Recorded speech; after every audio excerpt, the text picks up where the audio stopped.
ঝালকাঠি 1 আসনের মনোনয়ন প্রত্যাশী ব্যারিস্টার মঈন ফিরোজী এবং তার পরিবারের সৌজন্যে আজকে গালুয়া বালক বিদ্যালয়ে ফ্রি মেডিকেল টিমের আয়োজন করা হয়েছে। এখানে প্রত্যন্ত অঞ্চলের মানুষগুলো যারা ডাক্তার দেখাইতে পারে না, যাদের আর্থিক সংকটের কারণে ডাক্তার দেখাইতে পারে না, তারা আজকে এখানে ফ্রি চিকিৎসা নিতে পারতেছেন। এটা ব্যারিস্টার মঈন ফিরোজীর সৌজন্যে। আমি রাজাপুর কাঠালিয়ার সর্বস্তরের যে মানুষগুলো আছে তাদের আশা আকাঙ্ক্ষার প্রতিফলন সেখানে আপনার মঈন ফিরোজীর মাধ্যমে হইতেছে। ব্যারিস্টার মঈন ফিরোজী একজন ভালো মানুষ এবং যে উদ্যোগ নিয়েছেন রাজাপুর কাঠালিয়ায় এর বিরল। এ ধরনের কোনো কর্মকাণ্ড ইতিপূর্বে কোনো রাজনৈতিক ব্যক্তি অথবা সমাজসেবক বলেন, সুধীজন বলেন, কেউই এই ধরনের উদ্যোগ গ্রহণ করেনি। আমরা আশা করি আগামী দিনে এই রাজাপুর কাঠালিয়ায় ব্যারিস্টার মঈন ফিরোজীর মাধ্যমে অনেক উন্নত এবং সমৃদ্ধ রাজাপুর কাঠালিয়া গঠনের জন্য আরও ভালো ভালো উদ্যোগ গ্রহণ করবেন। ব্যারিস্টার মঈন ফিরোজীর উদ্যোগে শত শত লোক আসছে। আপনারা সকলে তাকে এমপি হিসাবে দেখতে আমরাও চাই এবং দেশবাসী সকলেই চাইবেন। এই বলেই আমি তারেক জিয়া আর কাছে বিনয়ের সহিত আবেদন করি যাতে সে নমিনেশন পায়। এইটা আপনাদের কাছে দাবি রইল। আছে শত শত রুগী জায়গা আছে, মহিলা পুরুষ। আমি একজন রুগী, গ্রামের আমি একজন কৃষক।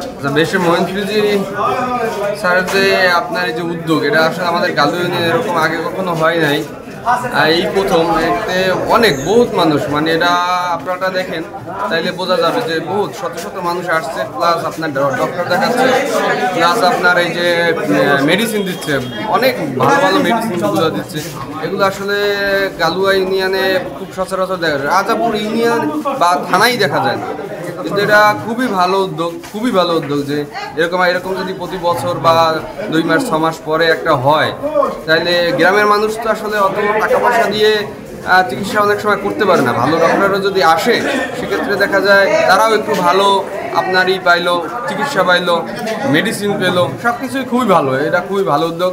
আমি মঈন ফিরোজী সাহেবকে ধন্যবাদ জানাই, গালুয়া ইউনিয়ন থেকে আমি ধন্যবাদ জানাই তাকে যে সে আমাদের এখানে এমপি প্রার্থী, আমাদের এই রাজাপুর কাঠালিয়া থানার, সেই হিসেবে সে নতুন, তার মুখটাও নতুন, সেই হিসেবে সে যে এরকম উদ্যোগ নিচ্ছে এটা খুবই বিরল, খুবই বিরল। আমি রাজাপুর কাঠালিয়ার বিএনপির মনোনয়ন প্রত্যাশী। আমি এই অঞ্চলের মানুষের আগামী দিনের একটা সুন্দর ভবিষ্যৎ রচনার সূচনা হিসাবে, আমার বাবা এই অঞ্চলের একজন এমবিবিএস ডাক্তার ছিলেন, ওনার স্মৃতিতে আমরা এখানে একটা ফ্রি মেডিকেল ক্যাম্প করেছি। ইনশাল্লাহ আমরা আজকে সারাদিন ব্যাপী এই অঞ্চলের মানুষকে চিকিৎসা সেবা দেওয়ার জন্য ঢাকা থেকে প্রফেসর নজরুল ইসলামের নেতৃত্বে প্রায় 30 জন ডাক্তার এবং টেকনিশিয়ান মিলে ওনারা এসছেন। ওনারা সকাল 9টা থেকেই এই রোগীর চিকিৎসা সেবা দিয়ে যাচ্ছেন। ইনশাল্লাহ আজকে সারাদিন ব্যাপী বিকেল 5টা পর্যন্ত ওনারা রুগী দেখে যাবেন এবং ওনারা নিজেরা কিছু ওষুধপত্র নিয়ে এসছেন, সেগুলো আমাদের যারা গরিব দুঃখী জনতা তাদেরকে এই আজকে ক্যাম্প থেকে দেয়া হবে। এবং আলহামদুলিল্লাহ আমরা এই অঞ্চলে আমার জানা মতে এই প্রথম একটা মেডিকেল ক্যাম্প হয়েছে। এটা একটা সূচনা, আগামী দিনে এরকম কন্টিনিউয়াস আমরা করে যাবো। আমরা আশা করছি যেহেতু এটা স্পেশালাইজড ক্যাম্প, শুধুমাত্র বাতজ্বর, রিউমেটিক আর্থ্রাইটিস এই এরিয়ার শুধু ডাক্তার ওনারা স্পেশালিস্ট, আমরা 300 থেকে 400 রোগী দেখতে পারবো বলে আশা করছি। আমার প্রত্যাশা না, আমার দেয়ার জায়গা। আমি আগামী দিনে এই অঞ্চলের মানুষ যাতে সুখী সমৃদ্ধ জীবন যাপন করতে পারেন তার জন্য আমার প্রচেষ্টা সারা জীবন অব্যাহত থাকবে। আশা করি আল্লাহ আমাকে সেই তৌফিক দেবেন ইনশাআল্লাহ। আমি এই অঞ্চলের মানুষকে বলতে চাই, আপনারা এই অঞ্চলকে আগামী দিনে যদি আমরা একটা সুখী সমৃদ্ধশালী করতে হয়, আমরা সবাই মিলে কাজ করতে হবে, সবাই ভালো কাজের জন্য এগিয়ে আসতে হবে।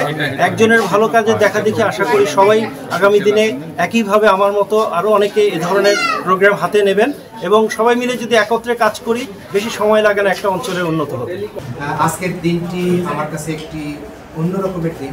আমার স্নেহাষ্ঠ ছোট ভাই ব্যারিস্টার মঈন ফিরোজী এবং সহধর্মিণী সাবরিনা, আপনারা কিছুক্ষণ আগে শুনলেন যাদের সাথে আমার পরিচয়, আমার চলাফেরা অনেক দিনের।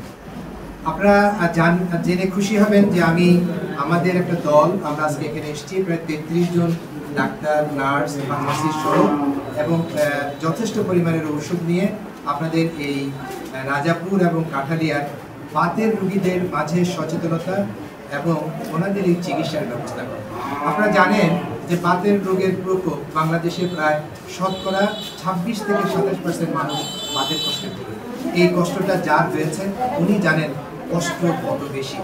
আমরা এই প্রোগ্রামে আসলে যদি আপনাদের এই কৃতি সন্তান ব্যারিস্টার মঈন ফিরোজী যদি এখানে ব্যবস্থা না করতেন, এই জায়গার উনি যদি আপনাদের জন্য পদক্ষেপ না নিত, তাহলে হয়তো আমাদের আশা হতো। এই জন্য আমি মনে করি যে সমাজ সেবা সহ যে কাজগুলি ওনারা করছেন সেগুলিতে যদি আপনাদের সম্পৃক্ততা থাকে, আপনারা যদি সহযোগিতা করেন, তাহলে এই জনপদের মানুষগুলি খুব ভালো চিকিৎসা পাবে এবং স্বাস্থ্য সচেতন হয়ে ওনারাও সুস্থ থাকবে।